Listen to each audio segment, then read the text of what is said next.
Erickson Bastos apresenta O Grande Conflito, de Ellen White. Livro da editora, Casa Publicadora Brasileira. Capítulo 11. O Protesto.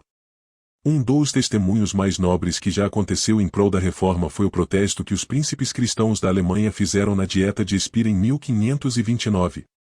A coragem e a firmeza desses homens resultaram na liberdade de consciência das gerações seguintes e deram à Igreja Reformada o nome de protestante.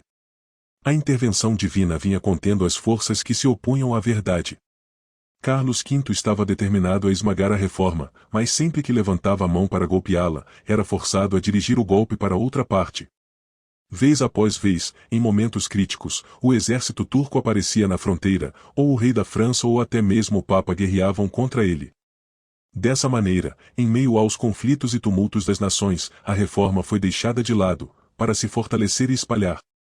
Finalmente, porém, os governantes católicos se uniram contra os reformadores.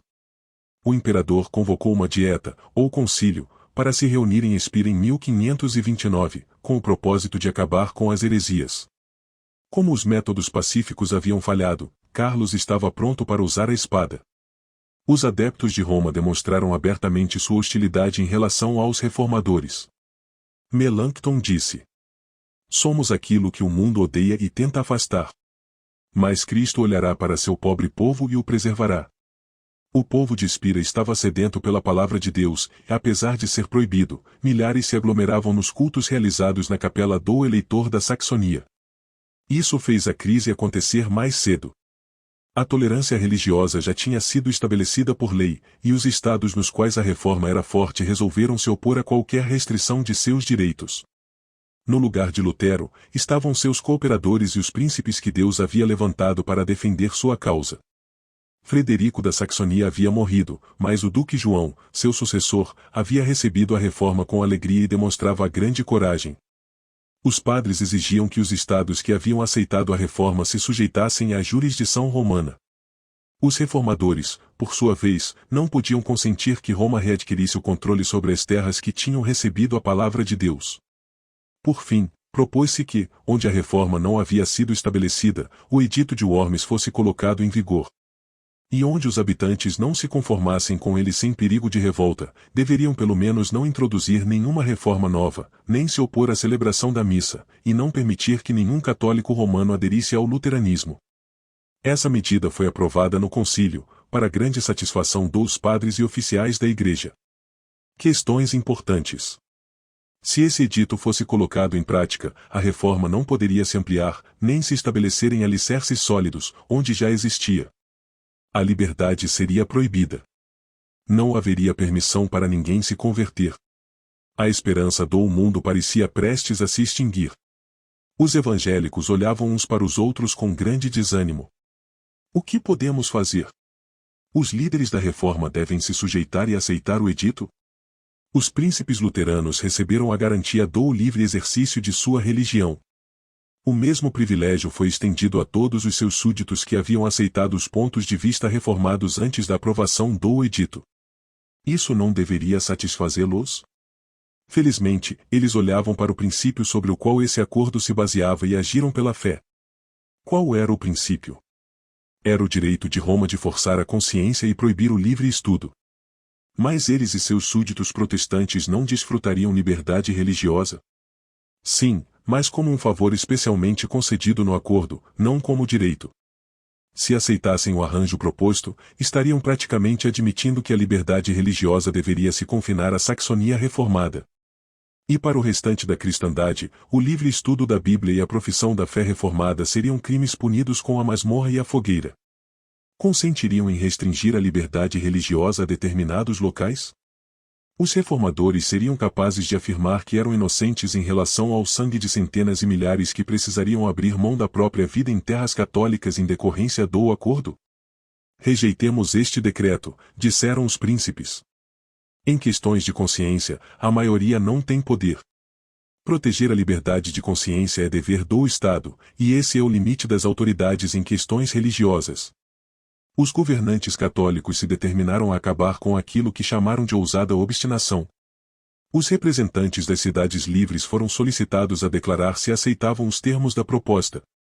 Eles pediram um adiamento, mas isso foi recusado. Quase metade se posicionou ao lado dos reformadores, sabendo que essa decisão os marcava para condenação e perseguição futura. Um deles disse: ou negamos a palavra de Deus, ou seremos queimados. O posicionamento dos príncipes. O rei Fernando, representante do imperador, tentou a arte da persuasão. Implorou aos príncipes que aceitassem o decreto, garantindo-lhes que o imperador ficaria muito satisfeito com eles. Mas aqueles homens fiéis responderam com toda a calma: obedeceremos ao imperador em tudo o que possa contribuir para a manutenção da paz e a honra de Deus. O rei finalmente anunciou que a única opção que lhes restava era se sujeitar à maioria. Depois de dizer isso, deixou o ambiente, sem dar aos reformadores nenhuma oportunidade de réplica. Eles enviaram representantes implorando ao rei que voltasse. Este respondeu apenas: está definido. A submissão é a única alternativa. O partido imperial acreditava presunçosamente que a causa do imperador e do papa era forte, ao passo que a posição dos reformadores era fraca. Se os reformadores dependessem somente do auxílio humano, de fato seriam tão impotentes quanto o lado católico supunha. Mas eles apelaram, do relatório da Dieta, Concílio, para a Palavra de Deus, e do Imperador Carlos, para Jesus Cristo, Rei dos Reis e Senhor dos Senhores. Como Fernando havia se recusado a honrar as convicções da consciência deles, os príncipes decidiram não permitir que sua ausência os detivesse. Em vez disso, levaram o protesto imediatamente para o Concílio Nacional. Elaboraram uma declaração solene e a apresentaram para a Dieta. Protestamos por meio destas palavras que, para nós e para nosso povo, nem consentimos nem aceitamos de maneira nenhuma o decreto proposto em tudo aquilo que é contrário a Deus, à sua santa palavra, ao direito de nossa consciência e à salvação de nossa alma. Por esse motivo, rejeitamos o jugo que nos é imposto. Ao mesmo tempo, esperamos que Sua Majestade Imperial se comporte em relação a nós como um príncipe cristão que ama a Deus acima de todas as coisas. E nos declaramos prontos para oferecer a Ele, bem como a vocês, graciosos nobres, todo o afeto e toda a obediência que correspondem a nosso justo e legítimo dever. A maioria ficou espantada e alarmada pela ousadia dos protestantes. Dissensão, guerra e derramamento de sangue pareciam inevitáveis. Apesar disso, os reformadores, confiando no braço onipotente de Deus, estavam cheios de coragem e firmeza. Os princípios contidos neste celebrado protesto constituem a própria essência do protestantismo. O protestantismo coloca o poder da consciência acima do governo e a autoridade da palavra de Deus acima da igreja visível. Diz, assim como os profetas e apóstolos: é preciso obedecer antes a Deus do que aos homens. Atos capítulo 5, verso 29. Na presença da coroa de Carlos V, ele exalta a coroa de Jesus Cristo. O protesto de Spira foi um testemunho solene contra a intolerância religiosa e uma declaração do direito de todas as pessoas adorarem a Deus de acordo com a própria consciência. A experiência desses nobres reformadores contém uma lição para todas as eras que viriam. Satanás continua se opondo às Escrituras como guia para a vida. As pessoas de nosso tempo necessitam retornar ao grande princípio protestante. A Bíblia, e a Bíblia somente, como regra de fé e do dever. Satanás ainda trabalha para destruir a liberdade religiosa. O poder anticristão que os protestantes de Spira rejeitaram agora procura restabelecer sua supremacia perdida. Augsburgo. O rei Fernando negou uma audiência aos príncipes evangélicos, ou mais, a fim de silenciar as dissensões que estavam perturbando o império. No ano seguinte ao protesto de Spira, Carlos V convocou uma dieta em Augsburgo. Ele anunciou que tinha a intenção de presidi-la pessoalmente e convocou os líderes protestantes. Os conselheiros do eleitor da Saxonia insistiram para que ele não comparecesse à dieta. Não é o mesmo que arriscar tudo se fechar dentro dos muros de uma cidade com um inimigo poderoso? Mas outros declararam nobremente: que os príncipes tão somente se portem com coragem, e a causa de Deus será salva. Deus é fiel, ele não nos abandonará, disse Lutero. O eleitor começou a jornada para Augsburgo. Muitos prosseguiram com o rosto triste e o coração perturbado. Mas Lutero, que os acompanhou até Coburgo, reavivou sua fé cantando o hino que escreveu naquela viagem. Castelo forte é nosso Deus. Muitos corações pesados já sentiram alívio ao som desse cântico inspirador. Os príncipes reformados haviam decidido apresentar uma declaração de seus pontos de vista com evidências extraídas das Escrituras. Confiaram a tarefa de prepará-la a Lutero, Melanchthon e seus companheiros. Os protestantes aceitaram a confissão e se reuniram para assinar o nome no documento. Os reformadores tomaram o cuidado de não misturar sua causa a questões políticas. Quando os príncipes cristãos foram adiante para assinar a confissão, Melanchthon objetou dizendo: são os teólogos e ministros que devem propor essas coisas. Reservemos a autoridade dos poderosos da terra para outras questões. João da Saxonia respondeu: Deus não permita que me excluas. Estou resolvido a fazer o que é direito, sem me incomodar com minha coroa. Quero confessar o Senhor. Meu chapéu eleitoral e meu arminho não me são tão preciosos quanto a cruz de Jesus Cristo. Outro príncipe disse, ao pegar a pena: se a honra do meu Senhor Jesus Cristo assim o solicitar, estou pronto para deixar meus bens e minha vida para trás. Prefiro renunciar a meus súditos e minhas terras e até o país de meus pais apenas com uma vara na mão, continuou, a aceitar qualquer outra doutrina além da que está contida na confissão. Chegou o momento designado.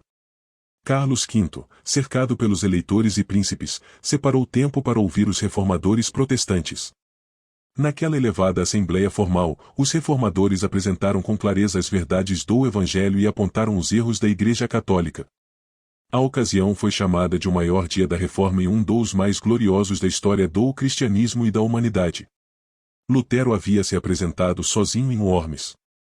Mas, naquele momento, em seu lugar, estavam os príncipes mais poderosos do império. Ele escreveu: sinto uma alegria que não cabe em mim por ter vivido até esta hora, a fim de ver Cristo publicamente exaltado por fiéis tão ilustres em uma assembleia sobremodo gloriosa. Aquilo que o imperador havia proibido que se pregasse no púlpito foi proclamado no palácio. O que muitos consideravam inapropriado até mesmo para os servos ouvirem foi escutado com estupefação pelos mestres e senhores do império. Príncipes coroados eram os pregadores, e o sermão foi a verdade real de Deus. Desde a era apostólica, nunca houve uma obra maior ou uma confissão mais magnífica. Um dos princípios que Lutero defendia com maior firmeza era que ninguém deveria lançar mão do poder secular em apoio à reforma.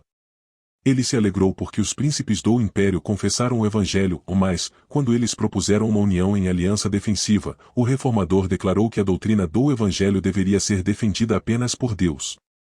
De acordo com o ponto de vista de Lutero, todas as precauções políticas sugeridas tinham origem em temores inapropriados e na desconfiança pecaminosa. Posteriormente, ao se referir à liga que os príncipes reformados haviam sugerido, Lutero afirmou que a única arma naquele conflito deveria ser a espada do Espírito. Escreveu para o eleitor da Saxonia: nossa consciência não pode aprovar a aliança proposta. A cruz de Cristo deve ser carregada. Que Sua Alteza não tema. Ainda faremos mais por meio de nossas orações do que todos os nossos inimigos são capazes de fazer com suas vanglórias. Do local secreto de oração, vinha o poder que abalou o mundo da reforma. Em Augsburgo, Lutero não passava um dia sem dedicar no mínimo 3 horas à oração. Na privacidade de seu quarto, ele era ouvido derramando a alma perante Deus em palavras cheias de adoração, temor e esperança. Para Melanchthon, escreveu: se a causa é injusta, abandone-a. Se a causa é justa, por que desonrar as promessas daquele que nos manda dormir sem medo? Os reformadores protestantes edificaram sobre Cristo. As portas do inferno não conseguiriam prevalecer contra eles. Inscreva-se no canal. Deixe seu like. E ative o sininho para receber notificações de novos capítulos ou livros.